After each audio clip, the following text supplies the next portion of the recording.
bâtirai mon église. Le thème est tiré du texte de Matthieu, le chapitre 16. Matthieu, le chapitre 16, à partir du verset 8. Du verset 18, pardon. Il est écrit, je lis, et moi, je te dis que tu es Pierre, et que sur cette pierre, je bâtirai mon église, et que les portes du séjour des morts ne prévaudront point contre elle. Amen. C'est une déclaration du Seigneur lui-même, et cette parole du Seigneur est tellement forte que très souvent, on doit revenir là-dessus pour méditer en tant que leader, en tant que responsable. Celui en qui nous avons cru, celui pour qui nous travaillons, à un moment donné de son ministère, lorsqu'il était en Palestine, il avait des personnes qui le suivaient, et il y avait une situation où les gens devaient savoir qui est Jésus. Il y avait une discussion qui était née, on le connaît, pour la question du contexte. Les gens sont venus, ils ont dit à Jésus, les gens disent que toi tu es le prophète, d'autres disent que tu es Élie, tu es ceci, tu es cela. Et il va leur dire, mais si c'est ce que les autres disent, ceux-là ils ne me connaissent pas. Mais vous qui avez vécu cette expérience, cette marche avec moi, qu'est-ce que vous-même vous dites? Et ça c'était une question terrible, parce qu'il fallait s'engager à dire qui est Jésus en réalité. Et personne n'était capable. Il a fallu que le Seigneur Dieu, par le Saint-Esprit, vienne au secours des disciples en tombant sur l'un d'entre eux avant même que la Pentecôte n'ait eu lieu. Le Saint-Esprit se manifeste dans la vie d'un certain Simon qui dit « Tu es le Fils de Dieu ». Et le Seigneur va lui dire « Ce que tu viens de déclarer, aucune étude théologique ne pouvait t'amener à comprendre ça. Mais c'est l'Esprit de mon Père, c'est le Saint-Esprit qui t'a donné la force, la capacité de faire cette déclaration. C'est une déclaration de foi. Une déclaration sur laquelle beaucoup de choses vont partir. Voici pourquoi le Seigneur, pour continuer, il a dit Simon, ce n'est pas la chair ni le sang. Et toi, tu es Pierre, Simon. Et sur cette pierre, cette confession, moi, Jésus, je vais bâtir mon église. Amen. Jésus a déclaré il y a 2000 ans que lui-même, il va bâtir son église.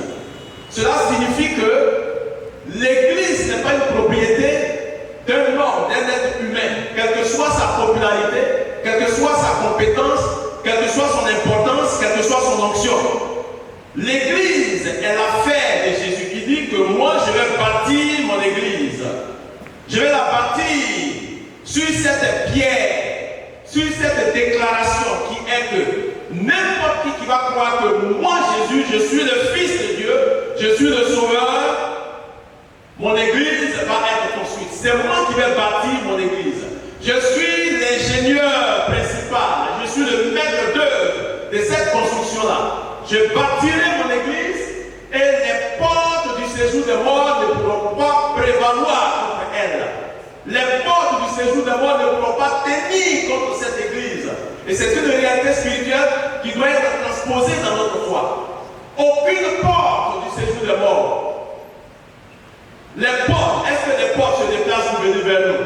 Les portes sont qu'on appelle là, des éléments qui sont fixes, qui sont maintenus. Cela suggère que c'est nous en tant qu'église bâtie par le Seigneur qui allons vers ces portes-là pour libérer des morts sur le plan spirituel.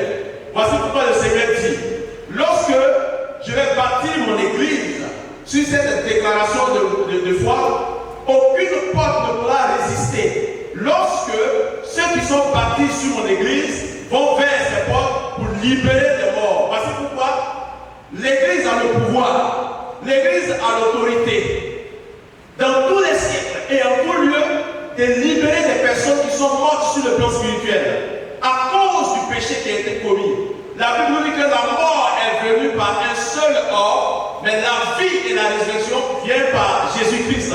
Parce que la vie et la résurrection se manifestent dans le croyant en Christ. Voici pourquoi le croyant en Christ a le pouvoir d'aller arracher tous ceux qui sont morts par le péché, tous ceux qui sont dans le séjour des morts à cause du fait du péché.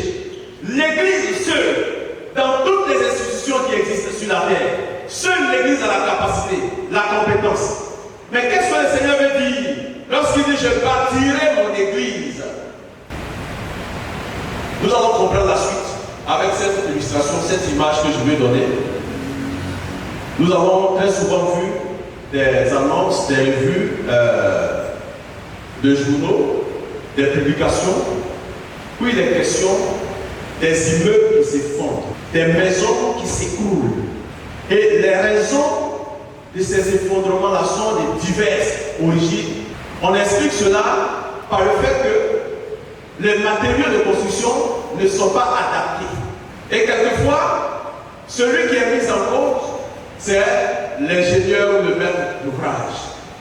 Parce qu'en tant qu'ingénieur, c'est en toi que le responsable a mis sa confiance pour que tu puisses bâtir sa maison, tu puisses bâtir son immeuble. Mais d'où vient-il que la maison s'est écroulée? Nous sommes tous d'accord que dans cette affaire, il y a des gens qui ont fait la prison. Parce que faire ce genre de travail, c'est mettre la vie d'être humain en péril. C'est la raison pour laquelle on ne confie pas son projet, son programme de construction à n'importe qui. Que ce soit sur le plan naval, que ce soit sur le plan ferroviaire, que ce soit sur le plan immobilier. Ça ne se fait pas. C'est une erreur, c'est un danger. Que sur un chantier, on ne prenne pas des ouvriers qualifiés pour bâtir la maison. On a plusieurs témoignages dans nos nations. Ici en Côte d'Ivoire, je prends le cas par exemple de l'autoroute de Gesso qui devait aller, qui va jusqu'à Jacques. C'est un projet, c'est un programme, et ça ce n'est pas quelque chose qui n'est pas sûr. Sur ce programme, il y a beaucoup de personnes, des ouvriers qui ont été recrutés, qui n'avaient pas de qualifications. Et les travaux ont été tellement accélérés à cause, ça je suis pas en train de faire la politique, je suis en train de donner des informations sur un fait social. Et à cause de la date qui devait avoir lieu, les travaux ont été accélérés et on nous a dit que l'autoroute était finie. Effectivement, apparemment c'était fini. Mais après la carte, presque tout a été cassé pour être refait. Pour ceux qui sont un peu grands, vous avez vu ça, vous avez été témoin de ça. Ça a été cassé. La plupart des ronds-points ont été cassés. Mais pourquoi ce gaspillage? À cause de l'erreur du maître d'ouvrage, à cause de l'erreur de l'ingénieur. Et ce n'est pas que ces erreurs-là arrivent que le Seigneur Jésus dit, lui-même il va bâtir son église pour en prendre la responsabilité. Voici pourquoi une mise en garde doit être lancée à l'endroit de tous ceux qui s'aventurent dans l'œuvre du Seigneur. Parce qu'on ne bâtit pas l'œuvre du Seigneur n'importe comment. On ne bâtit pas l'église n'importe comment. Et n'importe quelle association ou rassemblement ne peut pas être une église. Même si dans cette association, dans ce rassemblement, on prononce le nom de Jésus. Et beaucoup de mouvements, beaucoup d'associations, en réalité ne sont pas des églises. Il peut y avoir quelqu'un même établi qu'on appelle pasteur, on le voit comme un pasteur. Mais en réalité, ce n'est pas une église. Nous allons voir cela. Comment reconnaître une église? Dieu a donné la compétence à 2 ministres parmi les 5. La compétence de reconnaître ce que c'est qu'un ministre, ce que c'est qu'une église plutôt. Nous voyons beaucoup de rassemblements où les gens dansent, ils chantent Jésus. Mais en réalité, ce n'est pas une église. Parce que le Christ n'est pas en train de bâtir ses communautés. Lorsque le Christ est en train de bâtir son église, bâtir une communauté, ceux qui sont comme des ouvriers, parce que la Bible dit que nous sommes des ouvriers de Christ. Nous sommes d'abord des serviteurs. En 1 Corinthiens chapitre 4, verset 1. Il a dit, nous sommes des serviteurs. On va lire ce texte-là.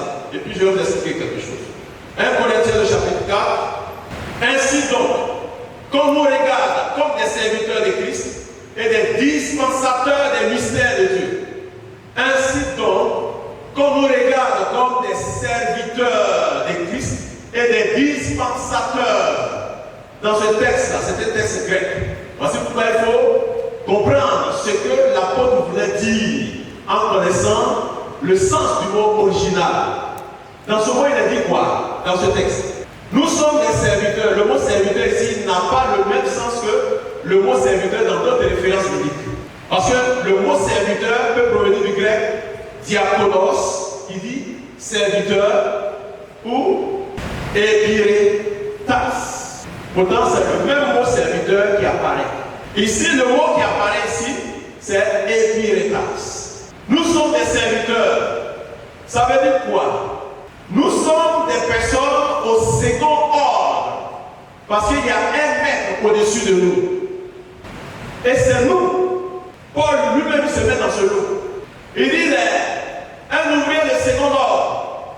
Parce qu'il y a quelqu'un au-dessus de lui. Nous sommes des serviteurs de Christ et des dispensateurs. Le mot dispensateur vient du grec ikonomos, dans lequel on a deux parties. Ikos qui signifie maison et nomos qui signifie administrateur, gestionnaire. Nous sommes non seulement des ouvriers en tant que hyperetas, mais nous sommes des administrateurs en tant que ikonomos. Nous devons servir auprès du Seigneur, sous sa conduite, sous sa houlette, dans l'obéissance au Seigneur, parce que c'est lui qui est l'ingénieur en chef sur le chantier où il nous a mis. Donc si nous ne sommes pas à mesure d'écouter les consignes de l'ingénieur, nous allons nous comporter comme des ouvriers qui ont été ramassés par-ci, par-là, sur l'œuvre, et ça crée des désagréments à l'œuvre qui est en train d'être bâtie. De sorte que les portes du séjour de mort vont prévaloir. Or, le Seigneur a dit, les portes du séjour de mort ne pourront jamais prévaloir contre l'Église que lui il est en train de bâtir. C'est une façon de dire que l'Église n'est pas la propriété d'un homme. L'Église n'est pas le bien d'un être humain. Voici pourquoi l'expression, souvent, mon Église. C'est moi qui suis le responsable de l'Église, c'est vrai, on le dit quelquefois, mais c'est par méconnaissance de ce que le Christ est le chef de l'Église. Nous ne sommes pas propriétaires de l'Église. Voici pourquoi pour bâtir l'Église, nous travaillons, nous collaborons avec le Christ. Mais quand on collabore avec lui, il est le maître, il faut qu'on l'écoute, il faut qu'on sache ce qu'il veut pour l'Église, dans la construction de l'Église, dans l'avenir de l'Église. Parce que lorsque l'Église sera bâtie totalement, entièrement, la parole qui dit « Je vais vers mon Père pour vous préparer de la place. Lorsque je vais finir de faire ce travail, je viendrai vous chercher là. » C'est-à-dire quand ce travail va être fini au ciel, l'Église en réalité doit être achevée dans sa construction sur la terre pour que l'Église soit enlevée. Mais tant que l'Église n'est pas achevée, l'Église n'est pas bâtie, l'Église ne pourra pas être enlevée. Donc nous avons une responsabilité d'aider à l'enlèvement. Parce que nous devons travailler aux côtés du maître qui est en train de bâtir son église depuis 2000 ans. 2000 ans, une construction depuis 2000 ans. Et cette église n'est pas construite avec des matériaux vils. C'est la raison pour laquelle l'apôtre Paul dit que chacun fasse attention à la façon dont il est en train de bâtir. Que chacun fasse attention. Parce que c'est une construction qui a besoin de matériaux originaux. C'est la raison pour laquelle on ne va pas utiliser du foin, du chaux, du bois. Parce que l'œuvre de chacun sera éprouvée. C'est ce que beaucoup de personnes ne perçoivent pas. Beaucoup de pasteurs, beaucoup de leaders ne perçoivent pas ça. Ils ne pensent pas que leur œuvre sera éprouvée. Ils ne pensent pas qu'ils auront un compte à rendre au maître. Lorsque nous devons bâtir l'œuvre avec le Christ, parce que le Seigneur l'a dit, il a déclaré dès le début de l'église. Il dit, je bâtirai mon église. Il n'avait pas commencé à bâtir. Il était en train de préparer les conditions. Il était en train de préparer le terrain. Il était en train de voir la superficie, le terrain sur lequel il va bâtir cette œuvre. Il fait cette déclaration. Et pour que l'église elle-même puisse naître, il a fallu une intervention du Saint-Esprit. Parce que l'église n'est pas née lorsque la grâce a été manifestée. La grâce manifestée a été comme un terreau, comme un berceau dans lequel l'église est née. L'église est née de ce berceau de la grâce. La Bible dit que la grâce et la vérité sont venus par Jésus. Mais lorsque Jésus était venu, je vous informe que l'église n'était pas encore née. La naissance de l'église a été effective le jour de la Pentecôte, alors que la grâce était déjà manifestée par Jésus. Plus de 33 ans après, Jésus est en train de préparer le terreau, le sol, là où l'église devait être fondée. Voici pourquoi la Pentecôte, le Saint-Esprit vient vous donner un cachet particulier pour dire top, l'église a commencé. À la première prédication de Pierre, celui à qui le Seigneur avait dit, tu es Pierre, et sur cette pierre, j'ai bâti mon église. L'église commence à naître. Mais ce n'était pas Pierre qui était en train de bâtir. Pierre était un instrument par lequel le Seigneur a lancé les jalons. Mais après Pierre, d'autres ont continué de travailler en tant qu'ouvriers. Et arrivé à ce moment, l'apôtre Paul apparaît et dit, les gars, ce que nous sommes en train de faire, il est important que les spécialistes de la construction de l'œuvre soient sûrs. Voici pourquoi en Éphésiens 4, le verset, à partir du verset 11, il va dire que l'Église s'étant montrée, il a fait don à l'Église, il a équipé l'Église de 5 ministères qui constituent ce qu'on appelle le gouvernement de l'Église. C'est ceux-là qui sont chargés d'administrer, de gérer toutes les affaires de l'Église, en ce qui concerne la vie de façon fonctionnelle, en ce qui concerne la marche des croyants. Ils sont au nombre de 5. Et comme je vous l'ai dit, parmi les 5, il y a 2 qui sont spécialisés dans la reconnaissance, c'est-à-dire quand les gens sont réunis là, quand eux ils viennent, ils vivent avec ces personnes. 1 jour, 2 jours, 3 jours, ils font des cultes avec ces personnes. Et puis ils vont attester pour dire, assurément, ceux qui se rassemblent là, c'est une église. Je suis en train de vous dire qu'il y a des gens qui se retrouvent, qui se regroupent, qui se rassemblent. Même qui ouvrent la Bible et qui prêchent. Mais ce n'est pas une église. Je ne dis pas pour mépriser certaines personnes. Mais je vous donne cette réalité sur le plan spirituel. Parce que depuis le regard céleste, le regard divin, le Seigneur, chef de l'église, sait qui constitue son église. Sur cette terre, avec les différentes dénominations que nous avons, des gens que vous pouvez connaître, mais en réalité qui ne sont pas établis sur les églises qui appartiennent à Christ, parce que ces communautés ne sont pas bâties sur les principes. Redevable au Seigneur. Ces 2 ministres sont l'apôtre et le prophète. C'est des instruments essentiels dans la construction de l'église. C'est la raison pour laquelle Paul a dit, il a révélé. Il a dit quoi? C'est sur le fondement des apôtres et des prophètes que tout ça va se faire. Qu'est-ce que ça veut dire? Qu'est-ce que ça révèle?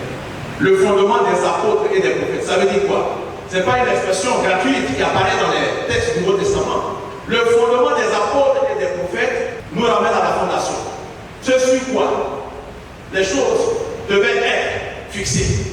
Le fondement des prophètes et des apôtres, c'est la foi, la croyance des apôtres et des prophètes. C'est la conviction des apôtres et des prophètes. C'est ce que les apôtres et les prophètes ont comme révélation. Le fondement des apôtres et des prophètes, c'est une révélation de ce qu'on appelle l'image finie et exacte de ce que c'est que l'Église. Parce que seuls les apôtres ont la capacité, je parle des véritables apôtres, qui ont le don. Parce qu'il y a des apôtres qui n'ont pas le don, ils ont le titre. Les apôtres et les prophètes qui ont le don de reconnaître ce que c'est qu'une Église.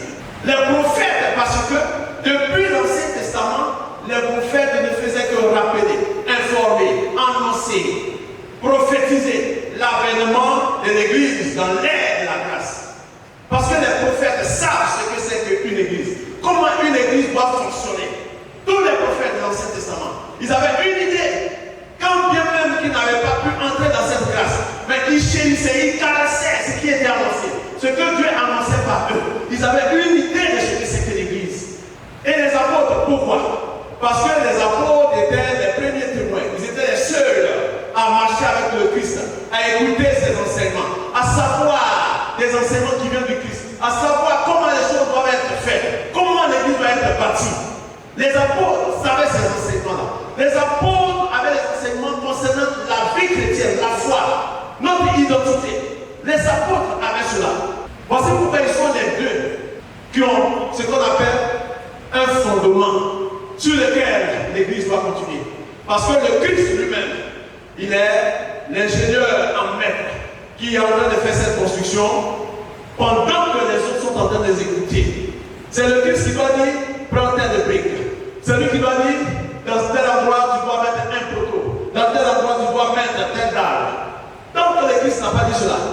Tout ce qu'on va ramasser dehors pour venir là, ça détruit l'église. Et je vous ai dit, tous les responsables des effondrements sur les chantiers, ils sont pénalisés, ils font la prison. Alors, quand on pense à cette image, pour des choses terrestres, c'est-à-dire, sur un chantier, il y a eu effondrement, enquête ouverte. Parce que c'est trop sérieux ça. On tue des familles, on tue des personnes. Donc, enquête ouverte et on sanctionne le responsable. Qu'il soit ingénieur. Même quand tu étais ingénieur, il y a eu toutes tes études. Tu as eu 2 fois ton diplôme d'ingénieur. Et puis ça t'arrive. Tu vas faire la prison. À plus forte raison, la maison de Dieu, sur laquelle le Seigneur nous établit comme des intendants, des gestionnaires, des administrateurs. À plus forte raison, cette maison. Vous pensez que ceux qui sont en train de faire des bêtises dans l'église ne vont pas être poursuivis? Ce n'est pas par un tribunal humain. Ce n'est pas par un tribunal humain. Parce que le tribunal humain n'a pas le discernement pour savoir que ça c'est une église, ça c'est pas une église. C'est la raison pour laquelle, quand les autorités veulent s'immiscer dans les affaires de l'église pour fermer une telle communauté ou une telle communauté, c'est des erreurs que ces responsables administratifs, ces autorités-là font. C'est des erreurs. Et ce que je dis, ça n'engage que moi. C'est des erreurs. C'est la raison pour laquelle nos aînés, nos dévanciers, les responsables qui sont à côté de ces autorités-là, doivent les ramener à l'ordre, doivent les interpeller. Une chose est de vouloir aider l'Église. Ça, c'est tout à fait normal. Mais on ne doit pas les donner le quitus, le pouvoir de fermer une communauté. Même si dans cette communauté-là, ils font la magie. Non. Aucun État ne peut avoir ce discernement. C'est la raison pour laquelle le Seigneur lui-même, celui-même qui bâtit son église, a dit, les gars, restez tranquilles. Ne cherchez pas à enlever même livret. Parce que, en voulant le faire, vous êtes capable de déraciner la bonne herbe. Mais pourquoi est-ce que nous, en tant que pasteurs, on cautionne les autorités pour fermer des églises? Pourquoi? C'est une entreprise très charnelle. C'est une entreprise terrestre. Et c'est une entreprise démoniaque. Aucun homme, aucun chef d'État, aucun responsable religieux, aucun ministre des cultes, aucun ministre de l'Intérieur n'a la compétence. Et là, je veux louer ces responsables administratifs quelquefois qui se penchent vers les autorités religieuses ecclésiastiques pour demander des avis et des conseils. Sinon, je connais beaucoup parmi eux qui sont des responsables, des leaders, qui cherchent à partiser avec des autorités administratives pour fermer, pour créer des problèmes, des ennuis à leurs collègues pasteurs. Moi, je les vois, je vois les agissements. Je ne peux pas être pasteur et puis annoncer que si tu fais, je vais te faire arrêter. Ça ne peut pas sortir de la bouche d'un pasteur. Quand je suis un bâtisseur avec le Seigneur, je ne peux pas faire ce genre de déclarations. Parce que le maître en train de construire, le maître en train de bâtir, il veut que moi, en tant qu'ouvrier, je me tienne à tel poste. Quand il dit, envoie-moi l'abri, je lui envoie l'abri. Quand il dit, qui va mouiller le ciment, qui va mélanger, bon, faites vite, envoie-moi telle quantité. C'est lui qui construit. Nous sommes des ouvriers. Nous sommes des ouvriers. On n'est rien d'autre que des ouvriers. Et on ne peut pas prendre la place du maître au point d'imprimer ou d'établir notre image si c'est qui appartient au maître. Je crois que c'est une spiritualité que de temps en temps on se répond lorsque les critères s'attachent à nous, nous prennent le corps du Seigneur. Quand on se répond, c'est bon. On dit Seigneur, vraiment, je ne comprends pas, les gens se tournent vers moi. À quoi sur la gloire? Pardonne-moi. Peut-être que j'ai mal dit quelque chose au point où les gens sont en train de me prendre comme celui qui est leur petit. Ça, c'est une dose d'humilité que nous manifestons dans le ministère. Si nous agissons de la sorte. Et chaque leader ici, et je suis convaincu qu'il a vécu cette expérience où il y a des moments où c'est comme si, sans lui, rien ne peut se faire. Or, le Christ est en train de bâtir son église. Et nous sommes des ouvriers. L'église que le Seigneur est en train de bâtir, il y a un message qui a été donné par rapport à cette église. Comment cette église doit être bâtie. Ce qu'on appelle la mission. C'est la mission, lorsqu'elle est accomplie, qui entre dans le processus de construction de l'église. Si la mission n'est pas accomplie, on n'est pas en train de bâtir l'église. Je veux dire que si un leader ecclésiastique, un pasteur, est en train de faire quelque chose, malgré tous ses efforts, toutes les activités, tous les programmes qu'il fait, si toutes ces choses n'entrent pas dans le cadre de la mission, il n'est pas en train de bâtir l'église. Or, la mission, elle est sûre de nous tous. Mais en général, lorsque nous travaillons, nous mettons la mission de côté. La mission, c'est quoi? C'est ce qu'on appelle la grande mission ou la grande commission. Tout à l'heure, lorsqu'il parlait, il a rappelé un grand événement international qui s'est produit, qui a été organisé sur Côte d'Ivoire en 85, Explo 85. Et Dieu nous a fait la grâce de participer à ce grand programme d'évangélisation. La mission, c'est quoi? Certains ont pensé que la mission, c'est faire l'évangélisation. Non, la mission ne se limite pas à l'évangélisation. Dans la mission, il y a 3 domaines, il y a 3 aspects. Je parle bien sûr de la mission que le Seigneur Jésus-Christ a donnée à l'Église, à tous les croyants, à tous les apôtres. Cette mission-là, elle a 3 éléments. De sorte que, quand on donne la priorité sur un élément, sans les 2 autres, on n'est pas dans la mission. Voici pourquoi j'ai dit que celui qui est en train d'évangéliser, il n'est pas en train d'accomplir la mission. Parce qu'il y a des communautés qui sont expertes en matière d'évangélisation. Mais elles négligent les autres aspects, les 2 autres. Elles ne sont pas dans la mission. Soit on est dans la mission entière, soit on ne fait pas la mission. Il y a certaines communautés qui sont expertes en matière d'enseignement, mais elles ne sont pas dans la mission. Je suis en train de dire que la mission en fait l'évangélisation, la formation pour l'enseignement et la diaconie pour les œuvres. Voici les 3 entités qui doivent présider à notre ministère. Lorsque je dis je suis pasteur, je suis serviteur de Dieu, je suis établi sur une église, je dois intégrer dans mon programme d'activité, dans tous les programmes, l'évangélisation qui est un gros programme, la formation ou l'enseignement qui est aussi un